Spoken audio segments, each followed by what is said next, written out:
Jamais sans la grâce, une dévotion matinale qui vous connecte à la pensée de Dieu et vous donne la provision du ciel au quotidien.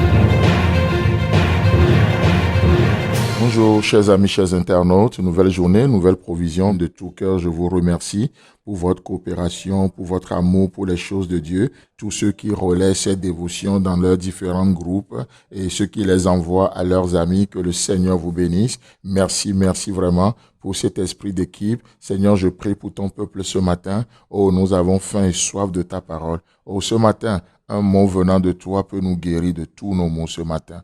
Merci de le faire à cause de qui tu es, Jésus. Amen. Alors, chers amis, chers internautes, hier, nous avions terminé notre dévotion sur un passage que j'aimerais nous ramener ce matin. C'est 2 Corinthiens chapitre 12, le verset 13. 2 Corinthiens chapitre 12, le verset 13. C'est Paul qui parle à l'église de Corinthe et il déclare ceci. « En quoi avez-vous été moins favorisés que les autres églises ?»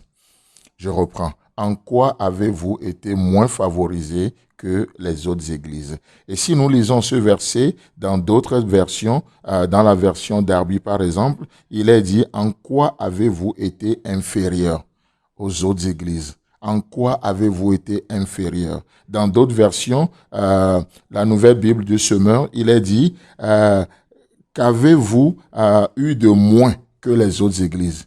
Qu'avez-vous de moins que les autres églises? Et bien sûr, lorsque nous prenons ce verset dans son premier contexte, c'est une ironie que l'apôtre Paul utilise à l'endroit de l'église de Corinthe. C'est une ironie de la part de Paul pour humilier l'orgueil des membres de l'église de Corinthe. Pourquoi? Parce que c'est une église qui a eu tellement de prophètes, tellement d'apôtres comme leaders, et c'est une église qui a reçu tellement de dons aussi, et les dons se manifestaient, même si la manière dont ces dons se manifestaient ne révélait pas du tout le cœur de Dieu, puisqu'il y avait des querelles, des divisions, des choses dans l'église, et Paul a été pris en charge par tellement d'églises, pas d'autres églises, sauf l'église de Corinthe. Et il n'a pas voulu accepter leur aide à cause de leur état d'esprit. Et là, dans ce verset, Paul va utiliser cette ironie pour leur dire, si j'avais accepté l'aide des autres églises, et vous, Corinthiens, qu'avez-vous de moins que ces églises-là?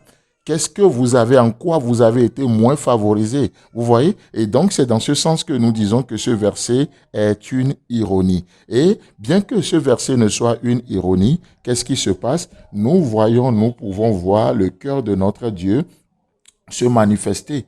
Parce que, effectivement, notre Dieu ne fait accession de personne.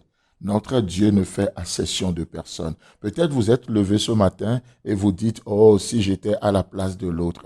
Oh, si j'étais né dans la famille de l'autre. Oh, si je vivais dans le pays de l'autre. Et au lieu de vous regarder et de regarder Christ en vous, l'espérance de la gloire, qu'est-ce qui se passe? Vous vous voyez et vous vous comparez aux autres. Oh, si seulement. Oh, si seulement. Et en ce faisant, nous oublions les faveurs de Dieu nous concernant. Et qu'est-ce qui se passe? On va de regret en regret et on ne vit pas notre vie présente. On ne vit pas notre vie présente. Mais laissez-moi vous dire ce matin que notre Dieu ne fait accession de personne. Non.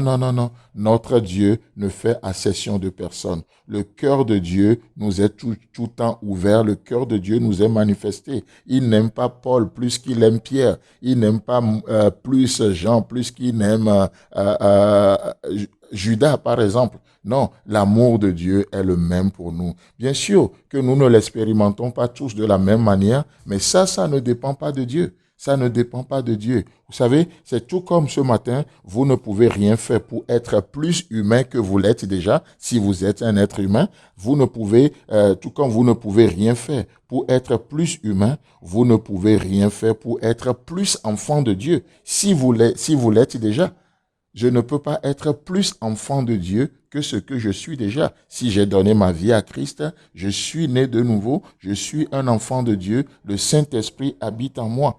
Vous voyez? Donc, je ne peux rien faire pour devenir encore plus enfant de Dieu que ce que je suis déjà. Mais malheureusement, dans la vie chrétienne, nous n'avons pas les mêmes expériences, nous n'avons pas le même niveau de vie. Mais laissez-moi vous dire que ça aussi, ça fait partie des faveurs de Dieu.